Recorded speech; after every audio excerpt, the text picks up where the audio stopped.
Hello YouTube, it's me again. Today I'm going to do something that you probably have never seen anyone do before. I'm going to show you how a person can use logic and reason to support a pro-life argument.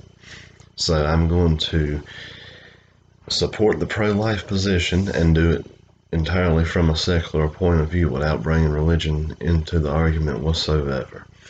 And since you've probably never seen this done before, I do suggest you stay tuned regardless whether you're Christian, atheist, doesn't matter. This video is for you. Okay, so the first point I would like to make is that abortion is unnatural. You know, when we look at the natural world, no species of any animal whatsoever anywhere in the world actually kills their young while it is still in the womb. Nobody does that. Only a subset of human females are doing this. It isn't done anywhere in nature. So it's unnatural. It's, I would say, breaking a law of nature. And the natural world always protects and defends their young. Any animal on earth, even if it's just a mouse, it'll try its best to defend its young from you, no matter how much bigger and stronger than you are. You are than it is. Okay? So it's completely unnatural. Another point I'd like to make is that when an abortion is committed, we lose not only the person as an infant, we also lose the person that they would have otherwise become had they had the opportunity to grow up and become an adult. And we never know who this person would have been or what they would have been capable of. Perhaps they would have been a regular, ordinary person, and perhaps they would have been a great genius like Thomas Edison, Leonardo da Vinci, Steve Jobs, Elon Musk. You know, imagine if any of those guys had been aborted. Imagine what the rest of us would have lost if one of those guys, much less all of them, had been aborted. You know, um, this is a huge problem. We have no idea who we're losing when an abortion is performed. Also, I would like to bring up that a majority of babies that are aborted are African American. Abortion aborts African American babies disproportionately to other races. And I would argue that because of that, that abortion is a bit racist. And it amazes me the people who preach anti-racism support abortion. So for me, it's kind of like, okay, you're saying that racism is bad, and then in the same breath, you're telling me that something that kills African American babies on a disproportionate level to other races is actually a good thing. Yeah, I don't see it. Um, Also, another point I'd like to make about this is that I was able to get behind the civil rights movement because it produced a winner and no loser. The African American community gained civil rights and white people lost absolutely nothing. Another point I'd like to make is that the women's rights movement, I like that for the same reason. It produced a winner and no loser. The ladies gained equality, us men gave up absolutely nothing. Abortion is different, however. Abortion, the 1973 Roe versus Wade ruling, women won and the rights of the unborn lost. You know, the ladies won and the fetuses lost. And so this time around you have a winner and a loser. And I'm particularly wary of creating situations in the realm of civil rights in which you have a winner and a loser, because that's kind of like saying that the rights of some people are more important than others, and it's like we can step on the rights of some in order to give others more rights, and you would have to question the morality of that, and you would have to question the political efficacy of a government and a court system that can take rights away from some at the expense of others, that can give rights to some at the expense of others. I don't think that's a good idea. And also, once the precedent for that has been set, how might that precedent be applied to other cases in the future that have absolutely nothing to do with abortion? You see, we can't answer questions like this. We cannot give this sort of question a concrete answer, and that's what makes it particularly dangerous.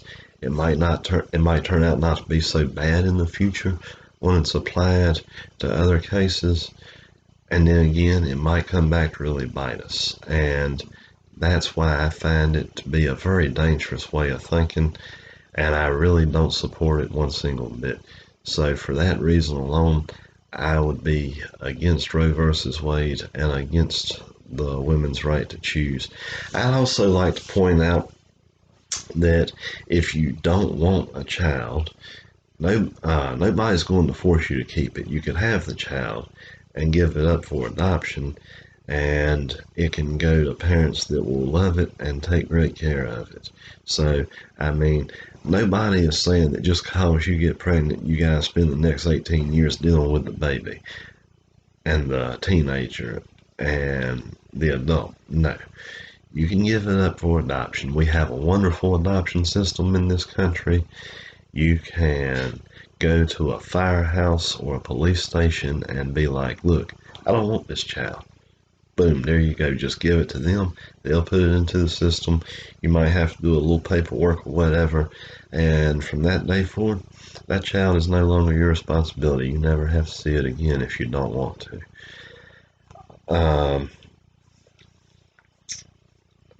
I have a very creative solution to this that I think might potentially solve the abortion issue.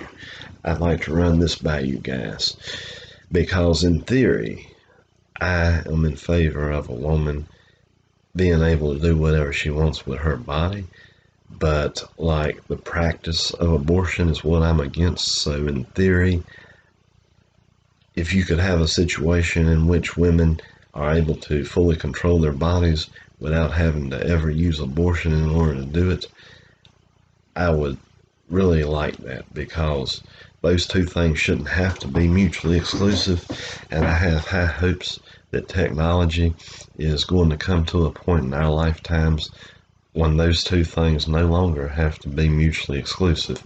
So my idea, this is one possible remedy. I'm not saying it's the right one or the only one, not by any means, but one thing I've thought of doing, we could put birth control pills sold individually in just little packets, kind of like aspirin. We could take those and put them in vending machines all over the country and sell them. And then a lady never has to worry about an unwanted pregnancy. She could simply control her birth control system by going up to a vending machine, pressing a button, popping a pill, and going on her way. And in order to make this work, you gotta be able to make it work. What I would do is I would give the vending machine companies and individuals who own vending machines 25 years of federal and state tax abatements. So no income taxes at either the federal or state levels for 25 years. And I think this would be great, because what it would do is it would help them absorb the enormous cost of replacing all their vending machines with new ones, because in order to make this work, you would want to have vending machines that are, capable of accepting credit card payments and things of that nature, and not all of them are. There are still very old school 90s vending machines out there. Need to get rid of those. Have only modern vending machines nationwide that can accept credit cards and things of that nature. And You would also want to give legal immunity to Big Pharma in this area so that if a lady walks up to a vending machine and gets birth control pills and takes it and has nasty side effects, she can't sue the company that made the drug. Because if we're going to make birth control pills over the counter and completely unregulated in every way, we need to do it so that the ladies can't sue Big Pharma for millions and millions of dollars if it messes them up. Now, that's not saying, I'm not saying that we are trying to give Big Pharma a license to do whatever it wants if my plan were implemented.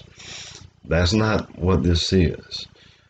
What we would do is we would have the FDA inspect the pharmaceutical companies while the pills are being made on a regular basis. They would show up unannounced, do random inspections, and if they find the least little thing wrong, they could fine the pharmaceutical company thousands of dollars or millions of dollars or whatever they see fit.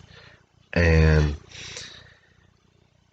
that would be the extent of that. But far as like class action lawsuits and hundreds of millions of dollars being awarded to multiple victims and things of that nature just cause a bunch of ladies bought birth control pills out of a vending machine, no, absolutely not. We should never allow that. So this is basically my viewpoint on abortion. And if you notice, I've argued entirely from a secular point of view on how to support my claim. I'm not a religious person by any means. And for those of you who are religious, if you've stuck with me this whole 12 minutes and some change, I have mad respect for you. I appreciate your views, and I hope I've given you a new perspective on things. If nothing else, you've learned a few new arguments to support the pro-life position, because if you're anything like me, you know we're all a little tired of hearing the pro-choice people and the pro-life people both using the exact same arguments all the time. We need new scripts at the very least. Tell me something I've never heard before. That's my thing. And I value originality. So thank you guys for watching. More videos are coming shortly. I promise you that. Have a safe and happy holiday season. Merry Christmas. And until next time, peace.